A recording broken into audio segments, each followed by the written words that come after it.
Ular adalah hewan yang ditakuti banyak orang. Ular memiliki bentuk tubuh panjang yang bisa berjalan dengan sangat cepat dengan cara menjalar. Ular terkenal akan karakternya yang membahayakan orang lain karena ada beberapa jenis yang berbisa dan memiliki racun yang mematikan. Ia juga bisa membunuh dengan cara melilit. Ular menjadi hewan yang diwaspadai semua orang dan menjadi hewan yang sering dibunuh karena dikhawatirkan membahayakan nyawa manusia. Hukum membunuh ular dalam Islam.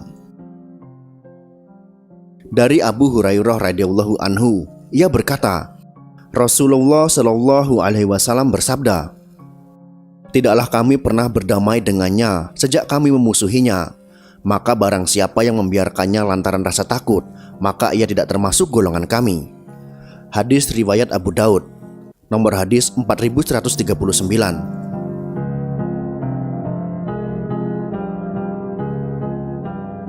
Rasulullah mengizinkan untuk membunuh ular tersebut dan melarang untuk membiarkan ular tersebut hidup lantaran karena takut.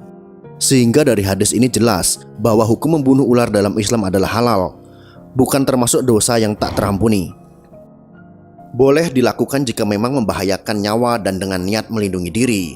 Membiarkannya karena rasa takut justru tidak diperbolehkan, karena dikhawatirkan akan membahayakan nyawa orang lain.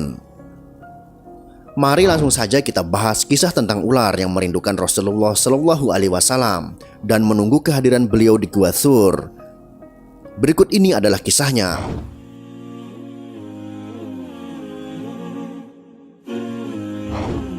Kisah ini berawal dari keikutsertaan Abu Bakar bersama Rasulullah Shallallahu alaihi wasallam sebelum meninggalkan kota Mekah. Saat pemuda kafir Quraisy yang berniat memenggal kepala Rasulullah kehilangan jejak Rasul dan hanya menemukan seorang pemuda bernama Ali bin Abi Thalib di bilik Rasul. Abu Bakar mendampingi Rasul bersembunyi di gua kecil di Bukit Thur. Abu Bakar tetap setia mendampingi Nabi Muhammad Shallallahu alaihi wasallam menginap di dalam gua. Sebelum beliau memasuki gua, Abu Bakar dengan sigapnya membersihkan dan menutup lubang-lubang yang ada di dalam gua agar mereka terhindar dari binatang buas. Dalam tidurnya, Rasulullah Shallallahu alaihi wasallam melabuhkan kepalanya di pangkuan sang sahabat. Tiba-tiba, seekor ular mendesis keluar dari salah satu lubang yang belum ditutup oleh Abu Bakar. Abu Bakar menatapnya waspada, ingin sekali ia menarik kedua kakinya untuk menjauh dari hewan berbisa tersebut. Namun keinginan itu dienyahkan dari benaknya karena ia takut mengganggu tidur Nabi. Abu Bakar menutup lubang itu dengan salah satu kakinya, lalu ular itu menggigit pergelangan kaki Abu Bakar. Tapi kakinya tetap saja tak bergerak sedikit pun dalam hening. Sekujur tubuh Abu Bakar terasa panas ketika bisa ular menjalar cepat ke dalam darahnya. Abu Bakar tak kuasa menahan isak tangis ketika rasa sakit itu tak tertahankan lagi. Dan tanpa sengaja air matanya menetes mengenai pipi Nabi yang tengah berbaring di pangkuannya. Rasulullah terbangun lalu berkata, "Wahai Abu Bakar, apakah engkau menangis karena menyesal mengikuti perjalanan ini?" "Tentu saja tidak, saya ridho dan ikhlas mengikutimu kemanapun," jawab Abu Bakar. "Lalu mengapakah engkau meluruhkan air mata?" Rasulullah bertanya dengan bersahaja. "Seekor ular baru saja menggigit saya, wahai Rasulullah, lalu bisanya menjalar begitu cepat ke dalam tubuhku," jawab Abu Bakar dengan suara tercekat. Lalu Nabi berbicara kepada ular itu, "Hai, tahukah kamu, jangankan daging atau kulit Abu Bakar, rambut Abu Bakar pun haram kau makan." Dialog Rasulullah dengan ular tersebut juga didengar oleh Abu Bakar berkat mukjizat beliau.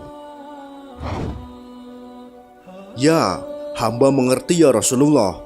Bahkan sejak ribuan tahun yang lalu ketika Allah mengatakan, barang siapa memandang kekasihku Muhammad fi ainil mahabbah atau dengan mata kecintaan, aku anggap cukup untuk menggelar dia ke surga," kata ular tersebut. "Ya Rob, beri aku kesempatan yang begitu cemerlang dan indah. Aku ingin memandang wajah kekasihmu fi ainil mahabbah," lanjut ular tersebut. Lalu apa kata Allah Subhanahu wa ta'ala? "Silahkan pergi ke Jabal Thur, tinggal di sana. Kekasihku akan datang pada waktunya," jawab Allah Subhanahu wa ta'ala. "Ribuan tahun aku menunggu di sini. Aku digodok oleh kerinduan untuk jumpa engkau Muhammad. Tapi sekarang ditutup oleh kaki Abu Bakar, maka kugigitlah dia. Aku tak ada urusan dengan Abu Bakar. Aku ingin ketemu engkau wahai Muhammad," jawab ular tersebut. "Lihatlah ini, lihatlah wajahku," kata Rasulullah Shallallahu Alaihi Wasallam. Dan sang ular dari Gua Thur pun memandang wajah Nabi penuh dengan rasa cinta dan rindu. Tanpa menunggu waktu, dengan penuh kasih sayang, Rasulullah Shallallahu Alaihi Wasallam meraih pergelangan kaki Abu Bakar. Dengan mengagungkan nama Allah Subhanahu Wa Taala, Sang Pencipta semesta, Nabi Muhammad Shallallahu Alaihi Wasallam mengusap bekas gigitan itu dengan ludahnya. Maha suci Allah, seketika rasa sakit itu pun hilang tak berbekas.